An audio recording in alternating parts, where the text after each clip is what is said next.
오늘 사무엘하 19장 말씀은 이제 압살롬의 반역이 끝난 후의 이야기입니다. 압살롬은 죽었고 반란이 진압이 됐습니다. 그러나 전쟁이 끝났다고 모든 게 끝난 것이 아니죠. 다시 또 이제부터 어려운 시간이 시작이 됩니다. 왕이 아들을 잃은 슬픔에 빠져 있고 백성은 승리를 했지만 기뻐하지 못합니다. 그리고 서로 갈라졌던 지파들이 다시 하나가 되어야 하는데 그 과정 속에 왕을 배신했던 사람이 왕께 찾아오고 또 깨어진 관계들 속에서 다시 회복을 얘기하고 있습니다.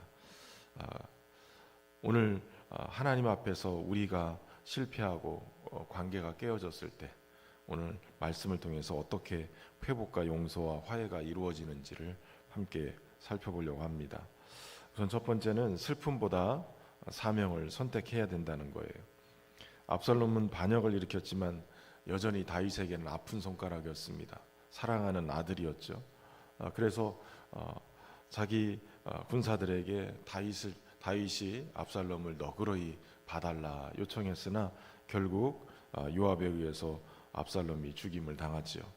그 소식을 듣고 내 아들 압살롬아, 내가 차라리 너를 대신해서 죽었다면 좋았겠다라고 그렇게 슬피 우는 다윗이 오늘 19장에서도 여전히 계속 내 아들 압살롬아 우는 장면을 보게 됩니다. 아버지의 마음 충분히 이해할 수 있습니다. 그런데 문제는 왕이 계속 이 슬픔에 머물러 있다는 거예요. 백성들, 군사들은 목숨 걸고 다윗 편에 서서 나라를 지켰어요. 그런데 승리한 군사들이 다윗이 슬픔에 빠져 있는 것 때문에 마치 쫓겨서 부끄러워 동황같이 가만히 자기 성읍에 돌아왔다는 거예요. 패배가 된 것처럼, 패배한 자처럼 그렇게 변한 거예요. 결국 요압이 다윗에게 찾아와서 매우 강하게 얘기하죠. 오늘 왕이 신하들의 마음을 부끄럽게 했다. 어떻게 이렇게 할 수가 있느냐. 요압의 말이 좀 거칠었지만 맞는 말을 한 거예요. 왕은 개인이 아니라 공동체를 책임지는 사람입니다. 그렇기 때문에 개인의 슬픔이 공동체를 또 무너뜨려서는 안 되는 것이죠. 결국 다윗은 그 모든 것들을 내려놓고 다시 성문에 앉았다라고 성경은 기록합니다. 성문에 앉았다라는 얘기는 다시 왕의 자리에 앉아서 통치하기 시작했다는 거예요. 그럼 우리도 인생에 슬픔이 있어요. 상실도 있고 또 배신도 있어요. 그러나 하나님 우리가 거기에 그대로 머물러 있기를 원치 않으세요. 여러분 십자가의 고난도 부활로 이어지고 그런 것처럼 우리의 슬픔도 지나가야 되고 우리에게 우리가 붙들고 있어야 될 것은 바로 사명입니다. 신앙은 슬픔을 부인하는 것이 아니라 그 슬픔을 뛰어넘어서 하나님께서 맡기신 삶을 살아내는 거예요. 오늘 여러분의 삶이 사명 안에서 온전히 회복되는 은혜가 있기를 바랍니다. 두 번째는 용서는 회복의 문을 연다는 거예요. 다윗이 이제 돌아갑니다. 그런데 그때 가장 먼저 나온 사람이 시므이라는 사람이었어요. 시므이는 압살롬의 반란 때에 다윗이 성을 버리고 그리고선 피난을 할 때 다윗 앞에 쫓아나와서 돌을 던져가면서 저주했던 사람이죠. 그런데 이제 다윗이 압살롬을 평정하고 돌아온다는 얘기를 듣고 제일 먼저 뛰쳐나오는 거예요. 시므이가 다윗을 향해서 그렇게 했던 이유는 바로 사울 왕의 일가였기 때문에 그랬습니다. 그런데 이제 다시 돌아오는 다윗에게 이제 죽을까 두려워해서 자신이 한 짓이 있기 때문에 그렇게 두려움 속에서 엎드리게 되죠. 그때 다윗의 장수 중에 하나인 아비새가 죽여야 된다고 얘기를 한 거예요. 어찌 보면 맞는 얘기예요. 그렇게 왕을 모욕하고 왕을 부끄럽게 만들고 저주까지 했던 이 시므이는 왕이 돌아올 때 당연히 죽임을 당해야 되는 것 같아요. 그런데 다윗은 그렇지 않았어요. 내가 죽지 아니하리라 하고 맹세까지 할 정도로 멈췄다는 거예요. 복수 이것보다 먼저 용서를 택한 것이죠. 용서해야 회복이 되고 시작이 될 수 있는 거예요. 무비보셋도 사실은 왕이 올 때 뛰쳐나오죠. 다윗이 떠난 후에 무비보셋은 수염도 깎지 않고 발도 씻지 않고 옷도 빨지 않았어요. 다윗을 기다리고 있었던 거예요. 그런데 이 시바의 거짓말 때문에 다윗에게 오해가 있었어요. 완전한 진실을 다 알지 못했던 것 같아요. 오늘 본문에 보면 왕이 이 밭을 나누라라고 얘기하는 걸 보면 이 무비보셋의 모습을 보면서 왕이 이해하고 감동하고 하지는 않았던 것 같아요. 그래서 재산을 나누라 할 때 무비보셋이 말합니다. 왕이 이렇게 평안하게 돌아오셨으니 그거면 됐다는 거예요. 그거면 됐다. 전부를 다 그에게 주셔도 괜찮습니다. 왕이 돌아오셨으니 저는 그것으로 충분합니다. 무비보셋에게 있어서 중요한 것은 재산이 아니라 왕이었던 거예요.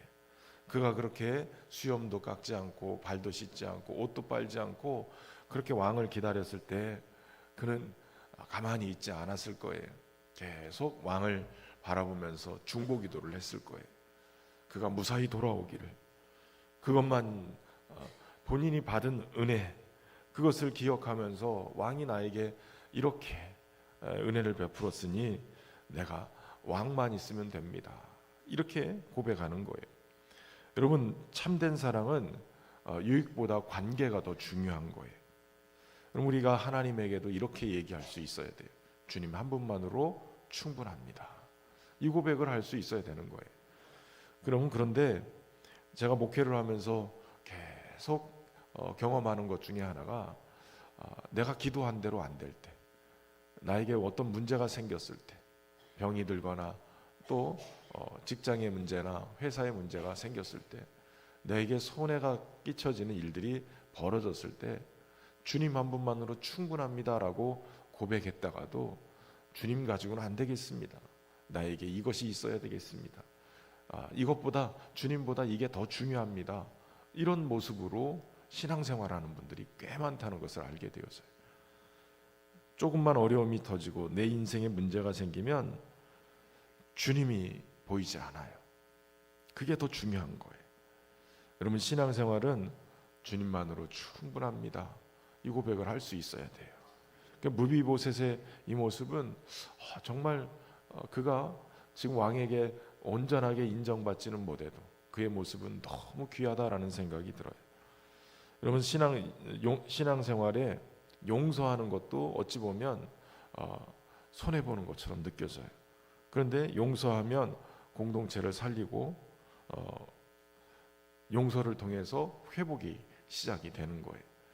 저와 여러분이 오늘 우리의 삶에 주님이 주님 한 분만으로도 충분합니다 고백하고 우리에게 또 새로운 삶을 시작하기 위한 용서가 있기를 바랍니다.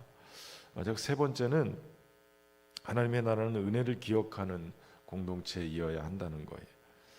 바르실레가 등장하죠. 길르앗의 부자였습니다. 시므이와는 다르게 다윗이 도망갈 때 먹을 것과 필요한 것들을 공급해줬던 그러한 다윗에게는 참 고마운 사람이 바르실레였어요. 다윗은 다시 돌아가면서 그 은혜를 잊지 않았어요. 그래서 바르실레에게 예루살렘에 가서 함께 살자고 초청을 하죠. 그때 바르실레가 늙었다면서 사양하고 자신의 아들 김함을 대신 부탁합니다. 다윗은 기쁘게 받아들였어요. 그래서 은혜가 이 바르실레에서 김함에게 흘러가게끔.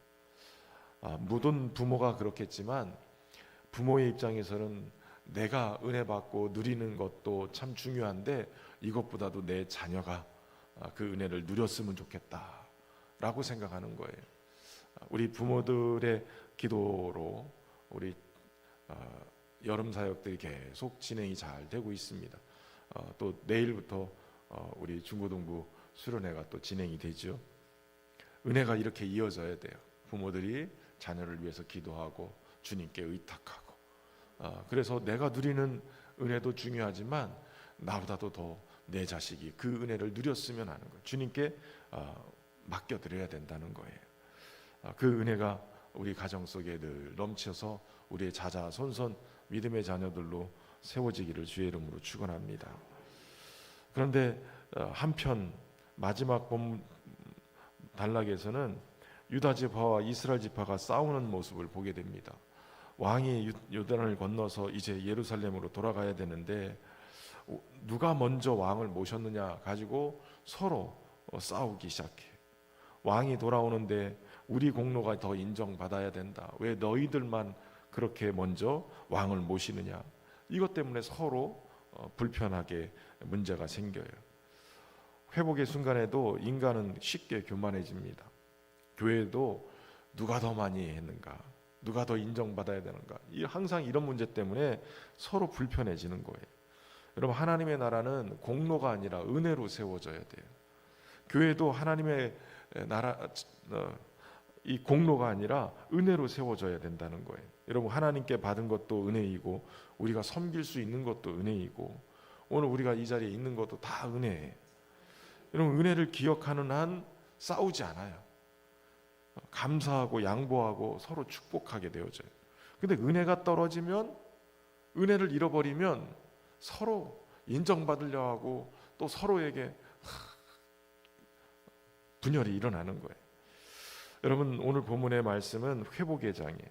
다윗이 슬픔을 벗어나서 일어나서 다시 사명을 감당하고 원수였던 시므이를 용서하고 충성스러웠던 이 무비보셋의 마음을 다시 확인하는 시간이었고, 또 은혜를 베푼 바르실레를 기억해서 다음 세대를 품어주는 그런 모습을 보았어요. 반면에 공로를 주장하는 사람들이 또다시 분열을 일으키는 모습도 보았어요. 오늘 우리가 하나님과 화목된 것도 주님이 우리를 용서하셨기 때문에 그래요.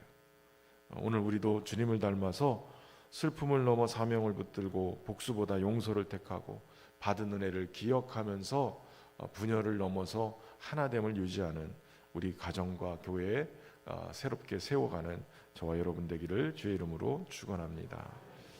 사랑과 은혜가 풍성하신 하나님, 오늘 말씀을 통해서 참된 회복이 용서와 은혜를 통해서 시작됨을 배우게 하시니 감사합니다. 다윗이 슬픔을 넘어 사명을 감당했던 것처럼 오늘 우리도 낙심에 머물지 않고 하나님께서 맡기신 자리를 끝까지 지키게 하여 주옵소서. 우리의 마음속에 미움과 원망을 십자가 앞에 내려놓고 예수님처럼 용서하며 화해를 이루는 삶을 살게 하옵소서.